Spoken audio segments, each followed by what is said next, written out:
የፍትህ ጉዳይ። ሰላም ጤና ይስጥልን ተመልካቾቻችን፣ ጠበቃ እንዳርጌ ካሴ ነኝ። ይህ የፍትህ ጉዳይ ዩቲዩብ ቻናል ነው። ለርዕሰ ጉዳይ አድርጌ የመጣሁት ከጋብቻ በፊት መደረግ ስላለበት ጥንቃቄ ነው። እንግዲህ በግልጽ እንደተመለከተው በተሻሻለው የፌዴራል ቤተሰብ ሕግም በክልሎችም ተመሳሳይ ነው። አንቀጽ 42 ላይ በግልጽ ተቀምጧል። እሱ ምንድነው? የጋብቻቸው የንብረታቸውን ጉዳይ በሚመለከት ተጋቢዎች አስቀድመው ከጋብቻቸው በፊት አስቀድመው እጅግ ቢዘገይ በጋብቻቸው ላይ ተወስኖ ማለፍ አለባቸው ይላል። እንግዲህ ይሄ ድንጋጌ በነገራችን ጥብቅ ነው። ድንጋጌው ሀሳቡ ምንድነው? ተጋቢዎች ከተጋቡ በኋላ የጋራ ንብረት የግል ንብረት በሚለው ላይ እየተጨቃጨቁ ተቋም እንዳይፈርስ ነው። ምክንያቱም ጋብቻ ተቋም ነው። እሱን ጥንቃቄ ለማድረግ ስለፈለገ ነው። ተጋቢዎች ቀድመው ወስነው የንብረታቸውን ጉዳይ ጥንቅቅ አድርገው ነው ወደ ትዳር መግባት ያለባቸው የሚል ሳቤ ነው። እንደውም በተግባር እንደምንመለከተው በነገራችን ላይ በዚህ የተነሳ ተጋቢዎች የፍቺ ጥያቄ ተነስቶ ከዛ በኋላ ደግሞ የንብረት ክርክር ሲደረግ ይሄ ነው የጋራ ነው የጋራ ነው የግል ነው የሚል ክርክር የሚመጣው ከመጀመሪያውም በአግባቡ ከጋብቻ በፊት ወይም በጋብቻቸው ዕለት የንብረታቸውን ጉዳይ ወስነው ባለማለፋቸው የተነሳ ነውና በዚህ ረገድ ደግሞ እውነት ለመናገር በአንዳንድ ፍርድ ቤት ስንመለከት ሴቶች በአብዛኛው ጊዜ ተጎጂ ሲሆኑ ነው የምንመለከተው። ስለዚህ ይሄን በሚገባ መረዳትና መገንዘብ ያስፈልጋል። እንግዲህ ይሄ ማለት ከተጋቡስ በኋላ የንብረት ጉዳይ ምንድን ነው ማድረግ ያለባቸው? ክልክል ነው ወይ? ከጋብቻቸው በፊትም የንብረታቸውን ጉዳይ ወስነው አላለፉም። ኢቭን መጨረሻም ላይ በጋብቻቸው ዕለት የንብረታቸውን ጉዳይ የጋራውን በጋራ የግሉን በግል አድርገው ወስነው አላለፉም። ስለዚህ ከጋብቻ በኋላ ምንድን ማድረግ አለባቸው? ሪሊ የግሉን በግል የጋራውን በጋራ ማድረግ ይችላሉ የሚለውን ጉዳይ አሁንም የነሱ ፈቃድ ነው። እንግዲህ ውል ነው። ውል በተዋዋጭ ወገኖች መካከል የሚፈጸም ነው። ለሕግና ለሞራል የማይቃረን ከሆነ ውል ተዋዋጭ ወገኖች ሊገቡ ይችላሉ። ይህም ቢሆን በቤተሰብ ሕጉ ባልና ሚስት በትዳር ውስጥ እያሉ የሚገባቸው ውሎች ማናቸውም ውሎች ነው የሚለው። ባልና ሚስት በትዳር ውስጥ እያሉ የሚገባቸው ማናቸውም ውሎች ፍርድ ቤት ካላጸደቀው በቀር አይጸናም ነው። ስለዚህ በዚህ መሰረት ለፍርድ ቤት አሁንም ቢሆን ለፍርድ ቤት አቅርበው ይሄ የጋራ ነው ይሄ ግል ነው ብለው ፍርድ ቤት እንዲያጸድቅ ማድረግ ይችላሉ። በነገራችን ላይ ይሄ ድንጋጌ የእነሱን ንብረትም ለመወሰን ያስፈልጋል። ውል ነው።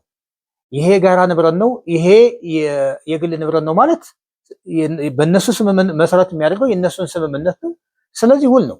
አንዳንድ ጊዜ ይሄ ነገር ለምሳሌ ከባል ወይም ከሚስት አንዱ ንብረትን በሚመለከት ለሌላ ሰው ስጦታ ቢሰጥ ለሱ ስጦታ ቢሰጥ እርስ በርሳቸው ነው። በእርግጥ በሌላ ሶስተኛ ወገን የለበትም። አንዱ ለአንዱ ስጦታ ቢሰጥ አይነት ነገር አድርጎ የሚመለከት ነገር አይደለም። ተጋቢዎች ከጋብቻቸው በፊት የንብረታቸውን ጉዳይ ወስነው ካላለፉ እጅግ ቢዘገይም ደግሞ በጋብቻቸው ዕለት ወስነው ካላለፉ አሁንም ውል መግባት ይችላሉ። ይሄ ማለት እኮ የወደፊት ሊመጣ የሚችለውን አለመስማማት ከወዲሁ መቅረፍ እኮ ነው ሀሳቡ በነገራችን ላይ። ስለዚህ የቤተሰብ ሕጉ 73 ባልና ሚስት በትዳራቸው የሚገባቸው ውሎች ፍርድ ቤት ቀርበው ካላጸደቋቸው በቃ አይጸናም ሲባል የጋራውም የጋራ የግሉም በግል የሚያደርግ ውል ሊያቀርቡ ይችላሉ ማለት ነው። ስለዚህ እድል አላቸው። ከዚህ ሁሉ ነገር ከመድረስ ግን ሌላ አለመግባባት እየቆየ ሲሄድ በተለይ ደግሞ የግል ንብረት የጋራው ከግል ንብረት የመቀላቀል ነገር ሲመጣ ንብረት ስለሆነ አለመስማማት ይመጣል። እንደውም ብዙ የፍች ምክንያቶች ንብረት የመቀላቀል አንደኛው ከአንደኛው የመሰወርና የመደበቅ ሁኔታ ነው የምንመለከተው። ስለዚህ ሕጉ ቀድሞ ነው መፍትሄ ያስቀመጠ ነው። ስለዚህ አሁን ማጠቃለያ የሚሆነው አንደኛ ተጋቢዎች ከጋብቻቸው በፊት የንብረታቸውን ጉዳይ ወስነው ማለፍ አለባቸው። ከጋብቻቸው በፊት ካልሆነ ደግሞ እጅግ ቢዘገይ በጋብቻቸው ዕለት ወስነው ማለፍ አለባቸው። ይሄ ካለፈም በትዳር ውስጥ እያሉም ቢሆን አሁን ይሄ ግል ነው ይሄ ጋራ ነው የሚል ውል ገብተው ፍርድ ቤት እንዲያጸድቅላቸው ማድረግ ይቻላል ነው። እንግዲህ ይህን የጋብቻ ውልን ከጋብቻ ምስክር ወረቀት መለየት ያስፈልጋል። አንዳንድ ሀገሮች የጋብቻ ምስክር ወረቀቱን አሁን በእኛ ሀገር የጋብቻ ምስክር ወረቀት በአንደኛው ተጋቢ ሁለት ምስክር በሌላኛው ደግሞ ሁለት ምስክር ሆኖ ስማቸውን እስከ አያታቸው የጋብቻው የተፈጸመበት ዕለት የሚያስቀምጥ የማስረጃ ነው፣ የምስክር ወረቀት ነው። ሌሎች ሀገሮች ከዚሁ ምስክር ወረቀት ላይ የጋራውን ንብረት በጋራ ይመዘግባሉ፣ የግሉን በግል ይመዘግባሉ። በነገራችን ላይ በዚሁ በምስክር ወረቀት ላይ የኛ ግን እንደዛ አይደለም። የምስክር ወረቀት የሚባለው የጋብቻ ምስክር ወረቀት የሚባለው ሲምፕሊ ተጋቢዎች የተጋቡ መሆኑን የሚያሳይ ሰነድ ነው። ከዚህ ውጭ ግን ስለ ንብረት የሚያወራው ነገር የለም። የጋብቻ ውል በ42 የተቀመጠው ተጋቢዎች የንብረታቸውን ጉዳይ ወስነው የሚያልፉበት ውል ሌላ ውል ነው ማለት ነው። ከጋብቻ ምስክር ወረቀት የተለየ ውል ነው፣ የተለየ ነው። ስለዚህ በዚህ መሰረት ንብረትን ጠንቅቆ ላለመስማማትና ለፍች ሊዳረግ ስለሚችል ከጋብቻ በፊት መለየት ያስፈልጋል። እንደውም አንዳንዶች ምንድነው የሚያደርጉት? ውልና ማስረጃ ወስደው ማለት ውልና ማስረጃ የሰነዶች ማረጋገጫና ምዝገባ ጽሕፈት ቤት ሄደው የንብረት ማግለል ውል ማለት ለምሳሌ የጋራውን ከሆነ የጋራ ንብረት ካላቸው የጋራ ያደርጋሉ፣ የግል ከሆነ የግል ነው። ግን ብዙ ጊዜ ደግሞ ጋብቻ ሳይፈጽሙ ያን ያህል ብዙ ጊዜ የጋራ ንብረት ላይኖር ይችላል።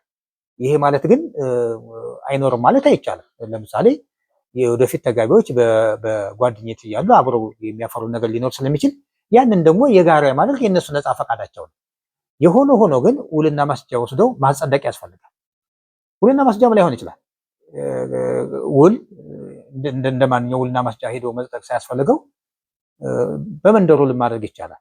ያው እንደሚታወቀው እያንዳንዱን ውልና ማስረጃ ወስደው ማጸደቅ ወይት የማስረጃ ክብደት ስላለው ነው። ክብደት ስለሚኖረው እንጂ በሰነዶች ማረጋገጫና ምዝገባ ጽሕፈት ቤት የግድ መመዝገብ ያለባቸውና የግድ ደግሞ የማይሆኑ አሉ። ለምሳሌ የግድ መመዝገብ ያለባቸው ውክልና እንደምታውቁት የሰነዶች ማረጋገጫና ምዝገባ ጽሕፈት ቤት በዛ በኩል ነው የሚያልፈው። የንግድ ድርጅቶች ለምሳሌ አክሲዮን ማህበር ሊሆን ይችላል፣ ኃላፊነቱ የተወሰነ የግል ማህበር ሊሆን ይችላል። እሱ ሲመዘገብ የእሱ ደግሞ ማሻሻያዎች፣ ቃለጓዎች የሚመዘገቡት አሁንም ውልና ማስረጃ ነው እንጂ ሌላው ደግሞ የሚንቀሳቀስ ንብረት ቢሆን እዛ በ1723 መሰረት እዛ ሊመዘገብ ይችላል። ዞሮ ዞሮ እያንዳንዱን የምንስማማውን የምናደርጋቸውን ውሎች ውልና ማስረጃ ሄደው ካልጸደቁ ዋጋ ያላቸውም የሚለው አታይ ትክክል አይደለም። በሰነዶች ማረጋገጫ ምዝገባ ጽሕፈት ቤት መመዝገብ የግድ ያለባቸው ሰነዶች አሉ።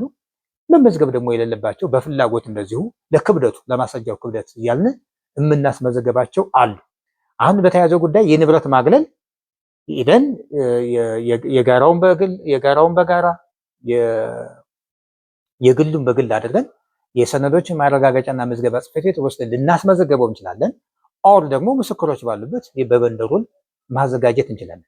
ዋናው ነገር ግን ባልና ሚስቶችን ወደፊት ለዲስፒዩት ላለመግባባትና ለፍች ዳርጎ ቤተሰብ ሊበትን ስለሚችል የንብረቱን ጉዳይ ጥንቅቅ አድርጎ ቀድሞ መጨረስ ያስፈልጋል የሚለው መያዝ አለበት። አመሰግናለሁ።